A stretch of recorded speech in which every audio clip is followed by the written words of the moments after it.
2 दिवस अगोदर रात्री 12 वाजता मला पंकजा पालवेचे एक कार्यकर्त्याचा कॉल आला आणि मला शिवीगाळ केली आणि मला जीवे मारण्याची धमकी दिली आणि म्हणत होता की तू असं व्हिडिओ बनवू नका पंकजाताईबद्दल.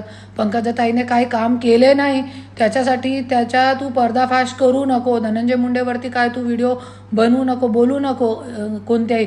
आणि तू काय केली आहे आजपर्यंत, तू बीडमध्ये राहताना तू काय केली आहे, तूनी संपदा मुंडेला न्याय दिला का, तू गोरी गर्जेला न्याय दिला का, असं मला म्हणत होता. तो मी सांगितला की मी मंत्री नाही आहे आणि मी जरी मंत्री असती तो आज रणजित निंबाळकर आणि अनंत गर्जे जेलमध्ये असता. जरी मी होती पंकजा पालवे ताईचे जागेवरती मी मंत्री असती तर. पण हे काम जे आहे ते पंकजा ताईचं आहे. संपदा मुंडेला न्याय देणं हे पंकजा ताईचं काम आहे. गोरी गर्जेला न्याय देणं ते पंकजा ताईचं काम आहे.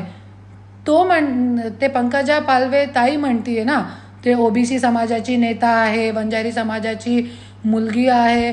ते वंजारी समाजाची महिलांना न्याय देणं त्यांचा फर्ज आहे आणि वंजारी समाजाच्या लोकांनी त्यांना निवडून दिलेलं आहे.